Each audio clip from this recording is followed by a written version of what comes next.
Bonjour à toutes et à tous. Je suis Céline. Et je suis Iris. Et nous sommes le Geek Squadron. Un duo de choc pour vous proposer des vidéos sur tous les univers geeks. Aujourd'hui, nous vous proposons une analyse du 4e épisode de The Falcon and the Winter Soldier. Le monde nous regarde. Cet épisode est marqué par la radicalisation des personnages. Il s'ouvre sur l'exorcisme de Bucky par Ayo, l'une des Dora Milaje. Elle prononce les paroles d'activation de sa programmation, ce qui lui confirme qu'il est enfin libre.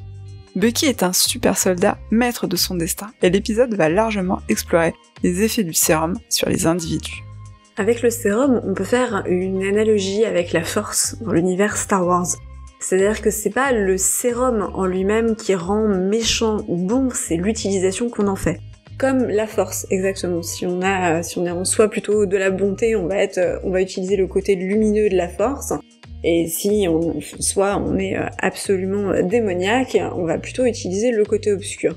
Le sérum interroge beaucoup, et cet épisode s'interroge beaucoup sur la notion de suprématie. Zemo est persuadé, par exemple, que le simple fait de vouloir devenir des super soldats ne peut pas être dissocié d'une idéologie suprémaciste. L'idéologie des nazis, de Ultron, c'est-à-dire complètement l'antithèse de Steve. Ce que pointe d'ailleurs Sam en disant « mais Steve n'a pas été corrompu, lui, par le sérum ». Et là, Zemo le contre en disant « oui, mais c'est le seul, en fait, c'est le one in a million ». Et là, en fait, on sent un espèce d'échange de regards entre Sam et Bucky qui, lisent dans les pensées l'un de l'autre en disant « bah si, il y en a un ». Et ils l'ont rencontré dans un épisode précédent, c'est Isaiah.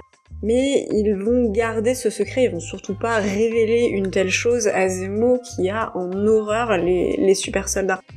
Zemo les voit comme une famille de dieux au milieu des simples mortels et une sorte d'aberration de la nature qui n'a pas lieu d'être. D'ailleurs, Carly, elle ne se voit pas comme une suprémaciste, puisque à ses yeux, elle combat les suprémacistes qu'elle voit comme étant les grosses entreprises et le CMR. Et d'ailleurs, une partie de son combat est un petit peu clarifiée dans cet épisode. On sait un peu mieux ce qui s'est passé pendant l'éclipse.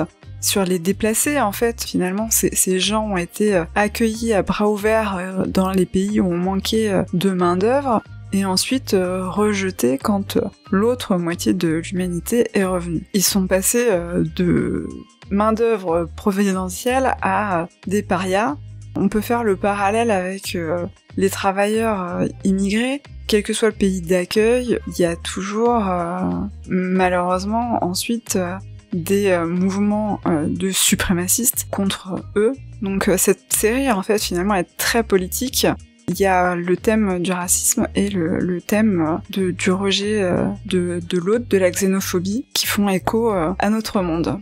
Donc on avait laissé Carly en deuil, elle venait de faire exploser un entrepôt du CMR, et cet épisode va explorer les deux facettes, le côté clair et le côté obscur de ce personnage. Alors du côté clair, on a quand même Sam qui est persuadé qu'on peut raisonner Carly. Dans sa tête, dans sa représentation de Carly, c'est juste une gamine qui se frite un petit peu avec Zemo là-dessus, qui lui est beaucoup plus radical. On parlait de radicalisation, Zemo l'est aussi, en disant non, Carly c'est une terroriste, faut l'arrêter. Sam, il est pas d'accord. C'est son côté, je pense, d'avoir travaillé avec beaucoup de soldats atteints de PTSD, les syndromes de stress post-traumatique. Et du coup, il a une certaine empathie et il a surtout une capacité, finalement, à désamorcer du conflit par la parole. Et un côté très diplomatique, ce qui est assez marrant pour un super-héros qu'on a quand même tendance à foncer dans le tas et poser les questions ensuite. Et donc il va se rendre, il va chercher à joindre Carly à l'enterrement de son amie Donia Madani. Il va lui montrer énormément d'empathie, il va l'écouter comme le ferait un peu un médiateur, il va se poser en grand frère, et Carly va se livrer. On sent qu'il y a une connexion qui se fait entre les deux. Carly lui explique qu'en fait, de son point de vue, elle fait le bien. Sa motivation, c'est l'aide aux déplacés, aux réfugiés. Sam essaye de la tempérer, d'essayer de lui ouvrir les yeux sur ce qu'elle fait réellement, comment ça peut être perçu comme des actes de terrorisme. Elle a quand même cette phrase à un moment donné où elle dit, en gros, je m'en fiche de ceux qui se mettent en travers de ma route, ils avaient qu'à pas être là, et en gros, je vais les détruire. Et Sam la regarde bizarrement et c'est là qu'elle se rend compte de ce qu'elle dit en disant non mais tu m'as manipulé à dire cette phrase, mais c'est pas du tout ce que je veux dire. Mais par ce biais-là, en fait, Sam la met devant ses propres contradictions. Il lui montre que ses actions mènent forcément à tuer des innocents, qu'elle le veuille ou non, qu'elle le revendique ou non. Et ce qui nous amène justement à son côté obscur, à Carly. On avait parlé de sa radicalisation lors de notre émission précédente. Et on l'avait laissé donc sur cet attentat, et on en apprend plus sur les victimes, dont un père de famille qui travaillait depuis peu pour le CMR, donc vraiment le type lambda qui s'est trouvé là au mauvais endroit au mauvais moment. Mais Carly a pas l'air d'avoir une once de regret pour ce qui s'est passé. Ça fait partie les types qui se mettent en travers de son chemin dont t'as parlé plus haut. Et puis, bon, évidemment, on a Captain America qui vient faire foirer toute la négociation de Sam avec Carly, et du coup, qui l'enfonce dans sa radicalisation, puisque, pour se faire entendre, Carly réutilise l'arme de la peur. Elle menace non seulement la sœur de Sam, mais aussi ses enfants. Face à Sam, elle se donnera encore le bon rôle en disant je n'ai fait que menacer, je n'ai pas mis ma menace à exécution. C'était juste, voilà, on fait un feu pour attirer l'attention, mais on brûle pas quelque chose de trop important. Mais elle est quand même très anti-système, elle désigne clairement Captain America comme une cible. D'ailleurs, un des buts que vont se donner les Flag Smashers dans cet épisode, c'est de détruire le bouclier de Captain America. Plus que détruire l'homme en lui-même, c'est de détruire le symbole. Puisqu'on a vu Captain America, il est remplaçable de Steve Rogers, on passe à John Walker, et peut-être même derrière à Sam Wilson, mais ça ils le savent pas. Mais le bouclier, lui, il est unique. Donc du coup, détruire le bouclier, c'est vraiment détruire le symbole. Et le problème, c'est qu'en s'attaquant au symbole, en fait, c'est le sidekick qui s'en prend plein la tête, et Carly va provoquer, malgré elle, la mort de Battlestar en combattant Captain et Battlestar. Ce qui va amener là aussi à la radicalisation de John Walker. De toute façon, on le voit bien, elle est graduelle au fil de la saison, du type sympa qui serre des mains, qui signe des autographes sur des figurines de Captain America. On passe sur un type qui est beaucoup plus obtus et qui a besoin de son sidekick Battlestar pour le tempérer un petit peu.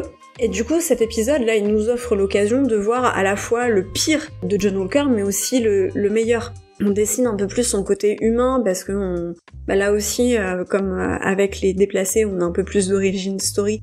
Là, on en apprend un peu plus sur ce qui a fait qu'il est un héros de l'Amérique. On voit ses doutes à propos du sérum, puis on revient sur ses motivations en tant que Captain America, à savoir à enfin faire le bien, comme si en tant que soldat, en tant que militaire, il n'avait pas fait que du bien. Ce qui se dessine, quand on lit entre les lignes, ses actions héroïques, c'est héroïque, ça dépend de quel point de vue on se place, quoi. Et avec humilité, il va évoquer ce souvenir douloureux. On ressent la culpabilité du survivant et ses doutes vis-à-vis de la moralité de ses opérations en Afghanistan. En parallèle, il est de plus en plus violent, impatient, et finit par s'injecter le sérum qui a été lâché par Carly suite à son altercation avec les 2 guerrières du Wakanda, où il n'aura pas le dessus. Finalement, il lâche, c'était même pas des super soldats. Donc on comprend que en fait, il veut absolument avoir le dessus sur toute personne, et donc c'est pour ça qu'il s'injecte le sérum. La mort d'Hawkins va parachever sa rage envers les Flag Smashers. L'épisode se termine par le massacre d'un Flag Smasher à coups de bouclier devant la foule. Nos héros et Carly témoins horrifiés, avec l'image finale choc du bouclier sanglant. On peut se poser les questions des conséquences de cet acte, puisque il a été fait devant témoins. John Walker va-t-il se faire confisquer le bouclier? Lui qui apostrophe les Wakandais sur leur légitimité à agir en Lettonie, sous quelle juridiction agit-il?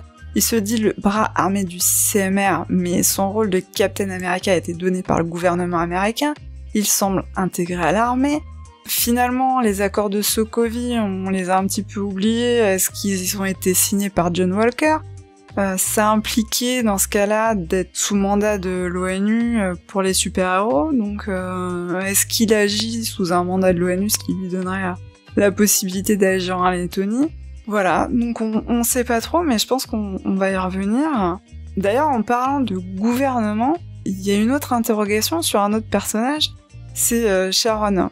Franchement, elle a l'air d'avoir quand même beaucoup de facilité à hacker un satellite espion. Qu'on peut se poser la question, est-ce qu'en fait, elle serait pas en mission sous couverture à Madripoor? On avait théorisé qu'elle pourrait être le Power Broker. Peut-être que la CIA n'a jamais lâché Nagel et le sérum qui va avec, et que le Power Broker, ce serait juste un prête-nom pour installer une opération clandestine à Madripoor. Donc ça pose plein de questions. Comment le Power Broker et Zemo, qui est enfin libre, vont-ils interagir avec les super soldats que sont les Flag Smashers et John Walker maintenant? Les Wakandais non plus n'ont pas dit leur dernier mot. Il ne reste que 2 épisodes à cette saison. Ça promet d'être épique. Surtout avec ce fabuleux final, hein, finalement la chute du héros, enfin le truc auquel on s'attendait absolument pas. C'est pas la chute, genre l'échec, c'est la chute. Enfin, c'est Anakin qui bascule dans le côté obscur, quoi. C'était assez horrible, quelque part, à regarder. On dit, il va pas le faire, comme quand Anakin, il loue Maître Anakin, ils sont beaucoup trop nombreux, qu'est-ce qu'on va faire? Non, il va pas allumer son sabre, si, il l'allume. Bah là, c'est pareil, il va pas lui arracher la tête à coups de bouclier, bah si, en fait, il le massacre, il en fait de la pulpe. C'est prenant, en fait, parce que c'est la folie à l'état pur, et c'est la chute complète du héros idéalisé de l'Amérique. Et on se demande justement comment derrière ça va être géré. Ça a été filmé par des dizaines de téléphones portables, donc ça peut pas être mis au secret. Donc ça va faire le tour de toute la planète. Comment le gouvernement américain va réagir? Comment le CMR va réagir? Qu'est-ce que ça implique pour John Walker? Qu'est-ce que ça implique pour Sam Wilson derrière? Est-ce que c'est comme ça qu'il va récupérer le bouclier? Voilà, c'est une saison qui est courte, 6 épisodes, mais vache, c'est épique quand même, hein.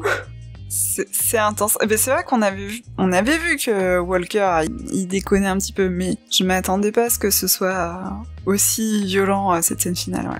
C'est Joker, le Joker d'Heath Ledger, quoi, un côté, la folie pure. J'aime beaucoup. C'est hyper intéressant, il y a une construction des personnages, et puis comme tu disais au début, il y a ce côté très politique finalement de cette série, qui l'ancre vraiment déjà dans notre présent quelque part, et puis qui donne une profondeur à l'histoire, aux personnages, qui accroche, quoi. C'est vraiment... j'en attendais pas autant d'une série Marvel, et je suis très très agréablement surprise. Et vous, du coup, qu'avez-vous pensé de ce 4e épisode? Dites-le nous dans les commentaires. Si vous ne voulez rien rater, n'oubliez pas de vous abonner. Merci, et à bientôt.